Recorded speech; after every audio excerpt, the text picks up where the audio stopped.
अभी रमा मुंह हाथ धो रहा था कि देवी दीन प्राइमर लेकर आ पहुंचा और बोला, भैया ये तुम्हारी अंग्रेजी बड़ी विकट है। SIR सर होता है तो PIT पिट क्यों हो जाता है? BUT बट है लेकिन PUT पुट क्यों होता है? तुम्हें भी बड़ी कठिन लगती होगी। रमा ने मुस्कुरा कर कहा, पहले तो कठिन लगती थी पर अब तो आसान मालूम होती है। देवी दीन, जिस दिन प्राइमर खत्म होगी महावीर जी को सवा से लड्डू चढ़ाऊंगा। प्राइमर का मतलब है पराई स्त्री मर जाए। मैं कहता हूं हमारी मर, पराई के मरने से हमें क्या सुख। तुम्हारे बाल बच्चे तो हैं ना भैया? रमा ने इस भाव से कहा, मानो हैं पर न होने के बराबर हैं। हाँ है तो। कोई चिट्ठी चपाती आई थी? ना। और न तुमने लिखी? अरे 3 महीने से कोई चिट्ठी नहीं भेजी। घबराते न होंगे लोग? जब तक यहाँ कोई ठिकाना न लग जाए क्या पत्र लिखूं? अरे भले आदमी, इतना तो लिख दो कि मैं यहाँ कुशल से हूँ। घर से भाग आए थे, उन लोगों को कितनी चिंता हो रही होगी। माँ बाप तो है ना? हाँ है तो, देवी दीन ने गिड़गिड़ा कर कहा। तो भैया आज ही चिट्ठी डाल दो, मेरी बात मानो। रमा ने अब तक अपना हाल छिपाया था। उसके मन में कितनी ही बार इच्छा हुई कि देवी दीन से कह दूं, पर बात होठों पर आकर रुक जाती थी। वो देवी दीन के मुंह से आलोचना सुनना चाहता था। वो चाहता था कि ये क्या सलाह देता है। इस समय देवी दीन के सद्भाव ने उसे पराभूत कर दिया। बोला, मैं घर से भाग आया हूं दादा। देवी दीन ने मूंछों में मुस्कुरा कर कहा, अरे ये तो मैं जानता हूं। क्या बाप से लड़ाई हो गई? नहीं। माँ ने कुछ कहा होगा? हैं? ये भी नहीं। तो फिर घरवाली से ठन गई होगी। वो कहती होगी मैं अलग रहूंगी, तुम कहते होगे मैं अपने माँ बाप से अलग न रहूंगा। ये या कहने के लिए जिद करती होगी। नाक में दम कर दिया होगा क्यों? रमा ने लज्जित होकर कहा, कुछ ऐसी बात थी दादा। वो तो गहनों की बहुत इच्छुक न थी, लेकिन पा जाती थी तो प्रसन्न हो जाती थी, और मैं प्रेम की तरंग में आगा पीछा कुछ न सोचता था। देवी दीन के मुंह से मानो आप ही आप निकल आया। सरकारी रकम तो नहीं उड़ा दी? रमा को रोमांच हो आया, छाती धक से हो गई। वो सरकारी रकम की बात उससे छिपाना चाहता था। देवी दीन के इस प्रश्न ने मानो उस पर छापा मार दिया। वो कुशल सैनिक की भांति अपनी सेना को घाटियों से जासूसों की आंख बचाकर निकाल ले जाना चाहता था, पर इस छापे ने उसकी सेना को अस्त व्यस्त कर दिया। उसके चेहरे का रंग उड़ गया। वो एकाएक कुछ निश्चय न कर सका कि इसका क्या जवाब दूं। देवी दीन ने उसके मन का भाव भांप कर कहा, प्रेम बड़ा बेढब होता है भैया। बड़े बड़े चूक जाते हैं। तुम तो अभी लड़के हो। गबन के हजारों मुकदमे हर साल होते हैं। तहकीकात की जाए तो सबका कारण एक ही होगा, गहना। 10-20 वारदात तो मैं अपनी आंखों से देख चुका हूँ। ये रोग ही ऐसा है। औरत मुख से तो यही कही जाती है कि ये क्यों लाए, वो क्यों लाए, रुपये कहाँ से आवेंगे, लेकिन उसका मन आनंद से नाचने लगता है। यहीं एक डाक बाबू रहते थे, बेचारे ने छुरी से गला काट लिया। एक दूसरे मियाँ साहब को मैं जानता हूँ, जिनको 5 साल की सजा हो गई, जेल में मर गए। एक तीसरे पंडित जी को जानता हूँ, जिन्होंने अफीम खाकर जान दे दी। बुरा रोग है, दूसरों को क्या कहूँ। मैं ही 3 साल की सजा काट चुका हूँ। जवानी की बात है, जब इस बुढ़िया पर चौबन था, ताकती थी तो मानो कलेजे पर तीर चला देती थी। मैं डाकिया था, मनी ऑर्डर तकसीम किया करता था। ये कानों के झुमके के लिए जान खा रही थी, कहती थी सोने ही के लूंगी। इसका बाप चौधरी था, मेवे की दुकान थी, मिजाज बड़ा हुआ था, मुझ पर प्रेम का नशा छाया हुआ था। अपनी आमदनी की डींगे मारता रहता था, कभी फूल के हार लाता, कभी मिठाई, कभी अतर फुलैल। शहर का हल्का था, जमाना अच्छा था, दुकानदारों से जो चीज़ मांग लेता मिल जाती थी। आखिर मैंने एक मनी ऑर्डर पर छोटे दस्तखत बनाकर रुपये उड़ा लिए। कुल 30 रुपये थे, झुमके लाकर इसे दे दिए। इतनी खुश हुई कि कुछ न पूछो। लेकिन एक ही महीने में मेरी चोरी पकड़ ली गई। 3 साल की सजा हो गई। सजा काट कर निकला तो यहाँ भाग आया, फिर कभी घर नहीं गया। ये मुंह कैसे दिखाता। हाँ, घर पत्र भेज दिया, बढ़िया खबर पाते ही चली आई। ये सब कुछ हुआ, मगर गहनों से उसका पेट नहीं भरा। जब देखो कुछ न कुछ बनता ही रहता है। एक चीज आज बनवाई, कल उसी को तोड़वा कर दूसरी चीज बनवाई, यही तार चला जाता है। एक सोनार मिल गया है, मजबूरी में साग भाजी ले जाता है। मेरी तो सलाह है घर पर एक खत लिख दो, लेकिन पुलिस तुम्हारी टोह में होगी। कहीं पता चल गया तो काम बिगड़ जाएगा।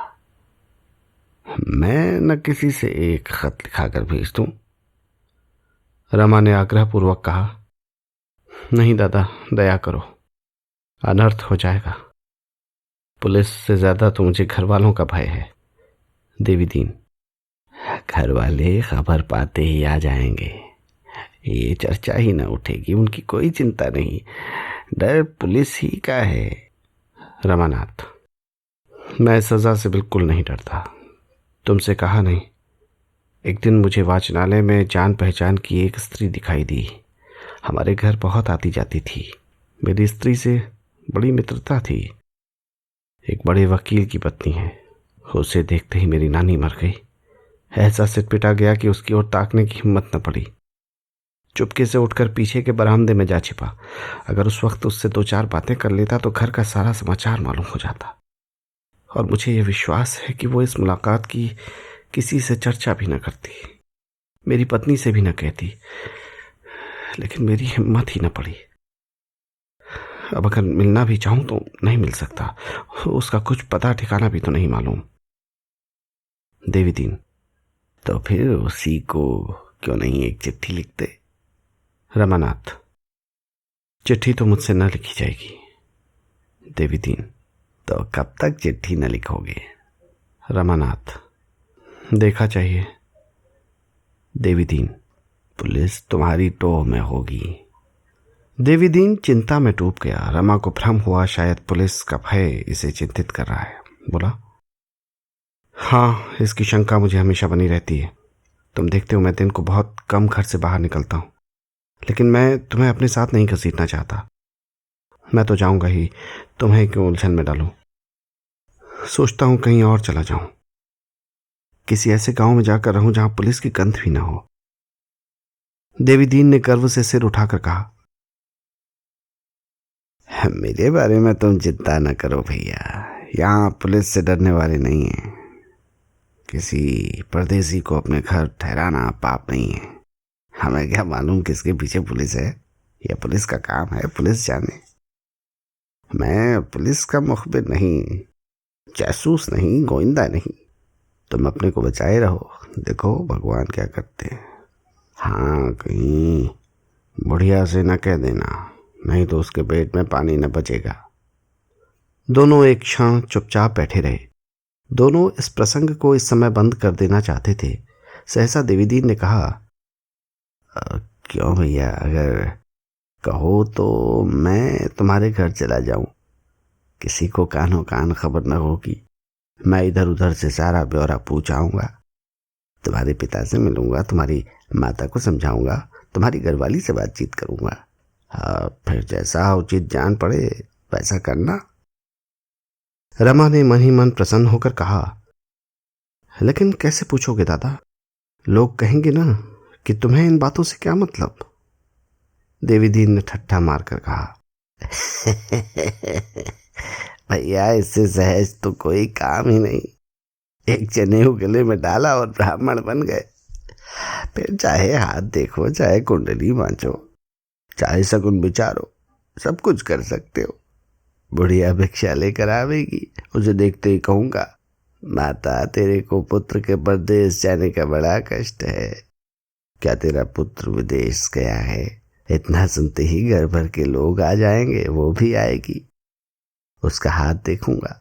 इन बातों में मैं पक्का हूं भैया, तुम निश्चिंत रहो, कुछ कमा लाऊंगा, देख लेना।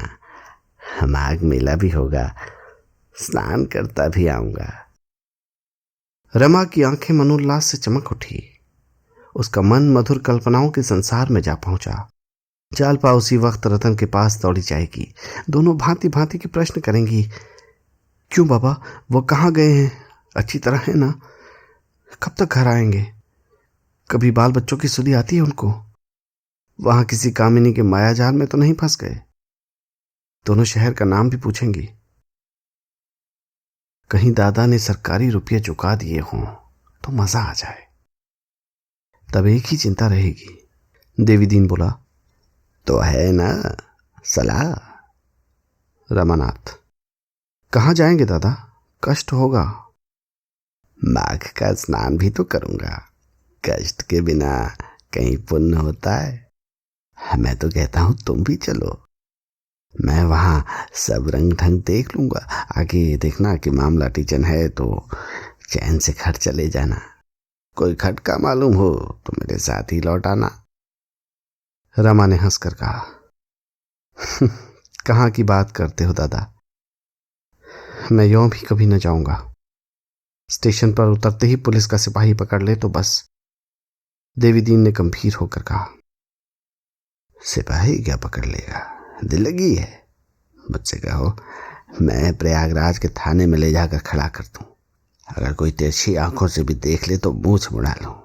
ऐसी बात भला, सैकड़ों खूनियों को जानता हूं तो यहां कलकत्ता में रहते हैं। पुलिस के अफसरों के साथ दावतें खाते हैं। पुलिस उन्हें जानती है, फिर भी उनका कुछ नहीं कर सकती। रुपये में बड़ा बल है भैया। रमा ने कुछ जवाब न दिया। उसके सामने ये नया प्रश्न आ खड़ा हुआ।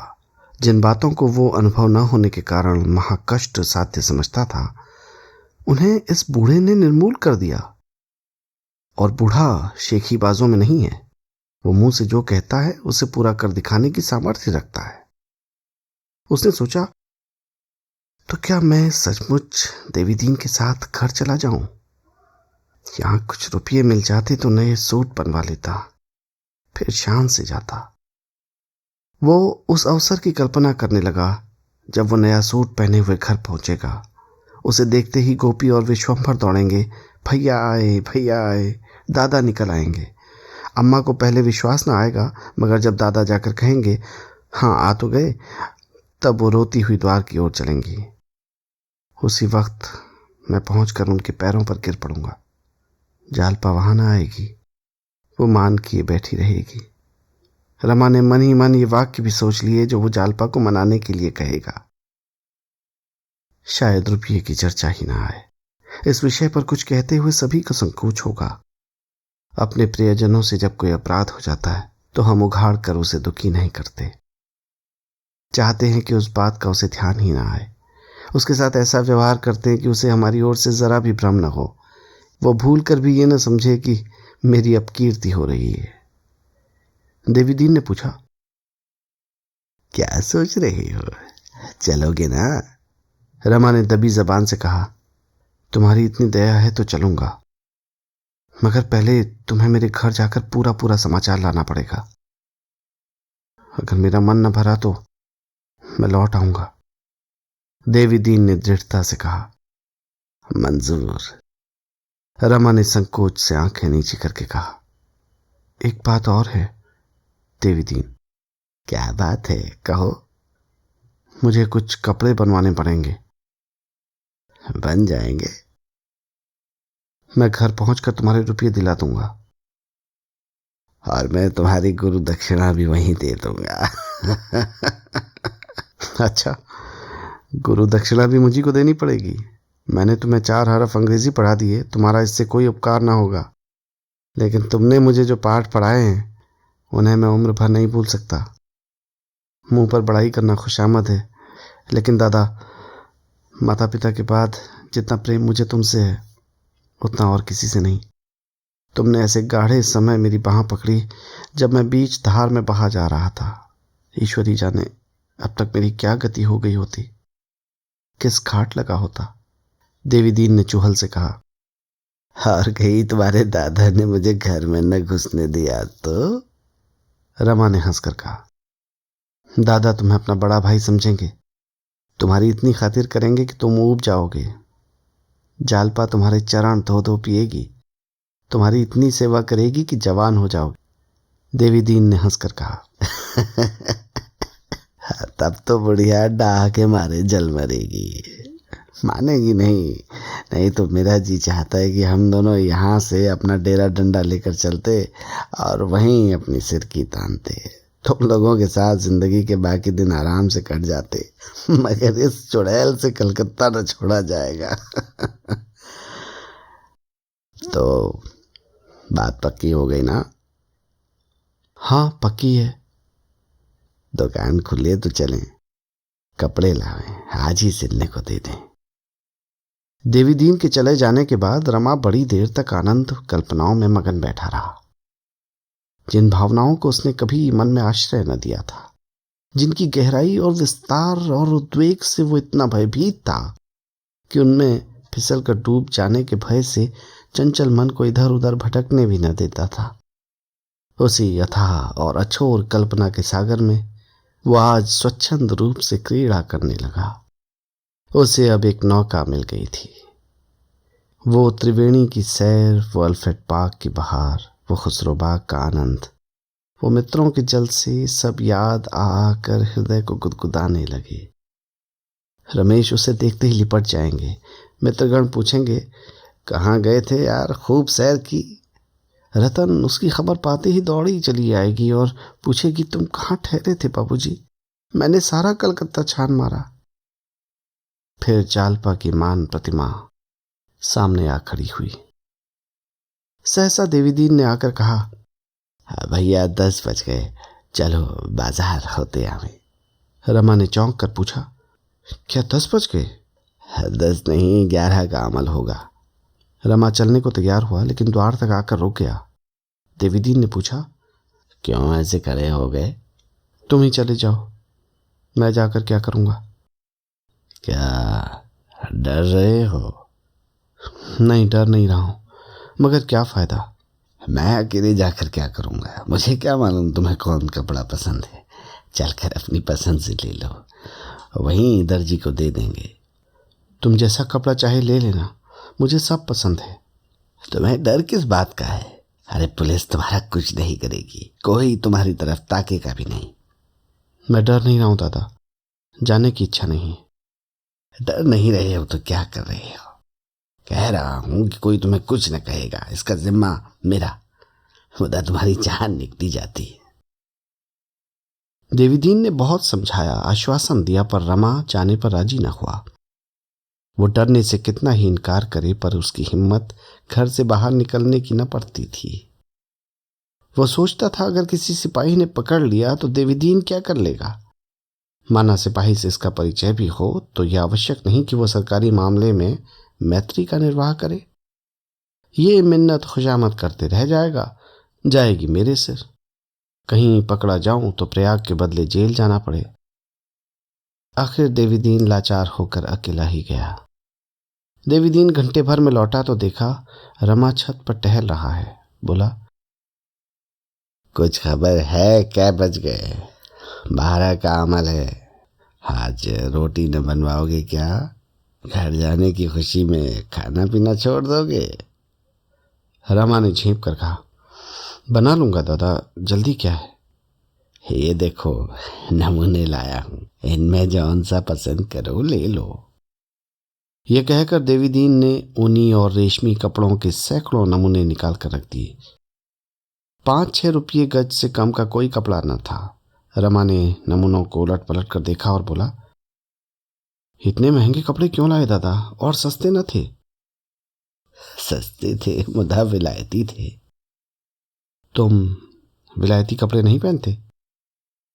इधर 20 साल से तो नहीं लिए, उधर की बात नहीं कहता, कुछ बेसी दाम लग जाता है, पर रुपया तो देश ही में रह जाता है।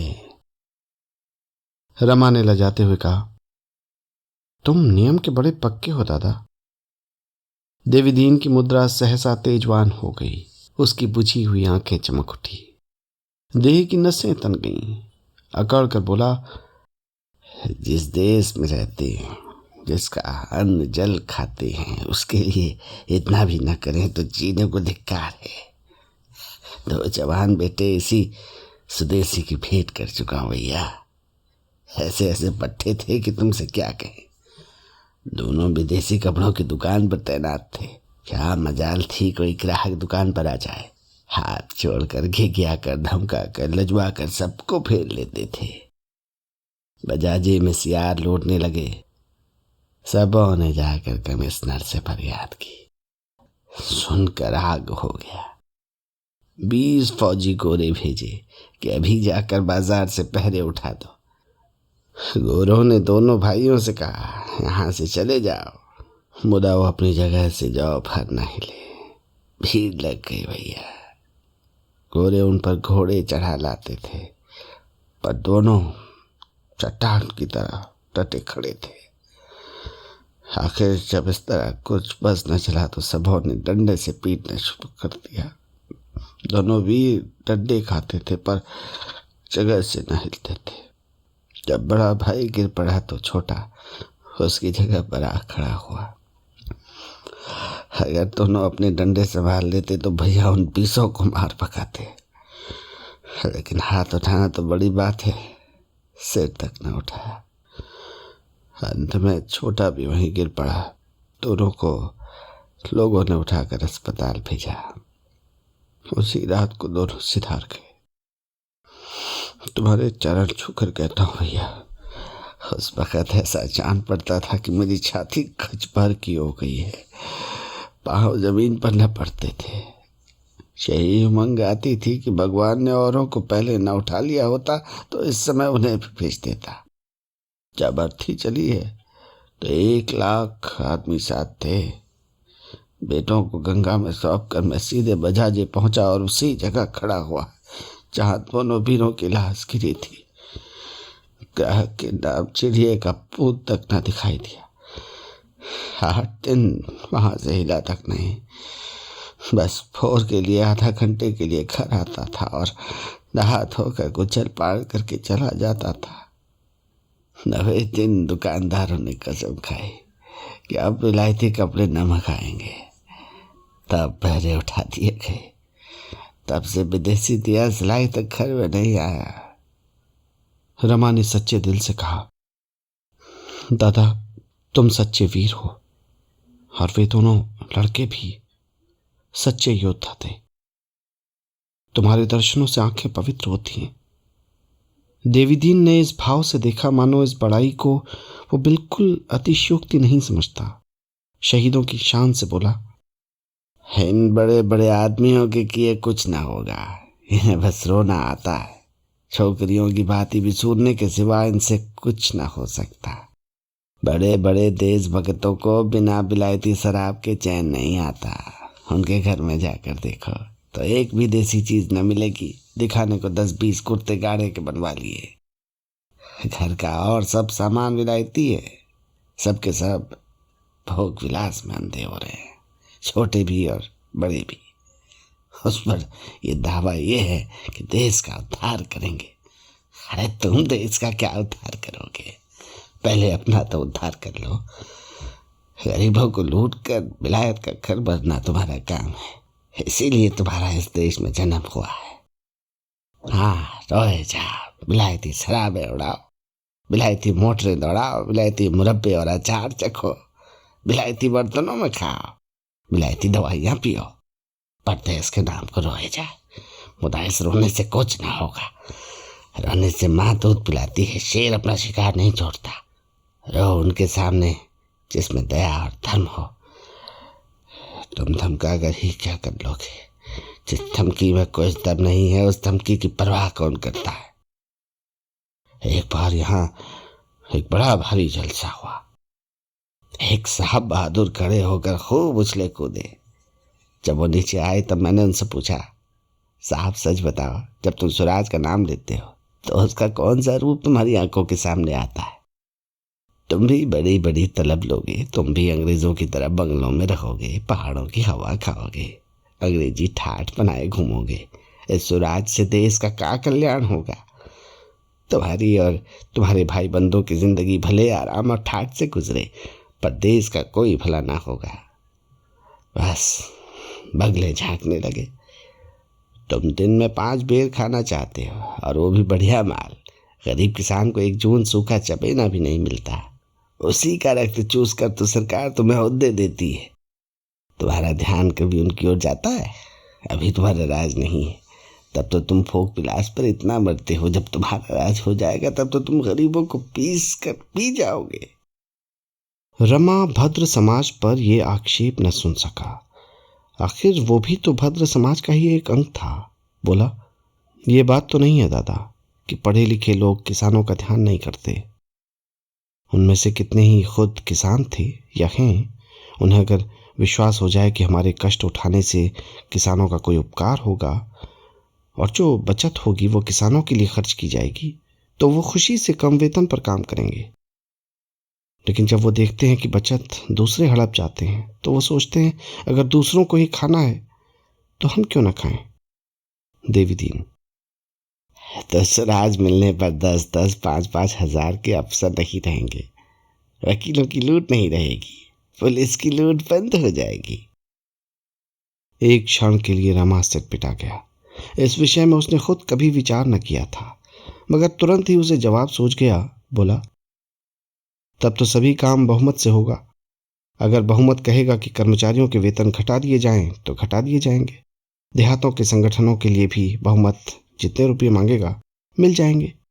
कुंजी बहुमत के हाथ में रहेगी और अभी 10-5 बरस चाहे न हो, लेकिन आगे चलकर बहुमत किसानों और मजदूरों का ही हो जाएगा। देवी दीन ने मुस्कुरा कर कहा, भैया तुम भी इन बातों को समझते हो। यही मैंने भी सोचा था। भगवान करे कुछ दिन और जीऊं। मेरा पहला सवाल ये होगा कि विलायती चीज़ों पर दुगना महसूल लगाया जाए और मोटरों पर चौगुना। अच्छा भोजन बनाओ, चलो सांझ को चलकर कपड़े दर्जी को दे देंगे, मैं भी जब तक खा लूं। शाम को देवीदीन ने आकर कहा, चलो भैया अब तो अंधेरा हो गया। रमा सिर पर हाथ धरे बैठा हुआ था, मुख पर उदासी छाई हुई थी। बोला, दादा मैं घर न जाऊंगा। देवीदीन ने चकित होकर पूछा, क्यों, क्या बात हुई? रमा की आंखें सजल हो गईं। बोला, कौन सा मुंह लेकर जाऊं दादा, मुझे तो डूब मरना चाहिए था। ये कहते कहते वो खुलकर रो पड़ा। वो वेदना जो अब तक मूर्छित पड़ी थी, शीतल जल के ये छींटे पाकर सचेत हो गई और उसके क्रंदन ने रमा के सारे अस्तित्व को जैसे छेद डाला। इसी क्रंदन के भय से वो उसे छेड़ता न था, उसे सचेत करने की चेष्टा न करता था। संयत विस्मृति से उसे अचेत ही रखना चाहता था। मानो कोई दुखिनी माता अपने बालक को इसलिए जगाते डरती हो कि वो तुरंत खाने को मांगने लगेगा।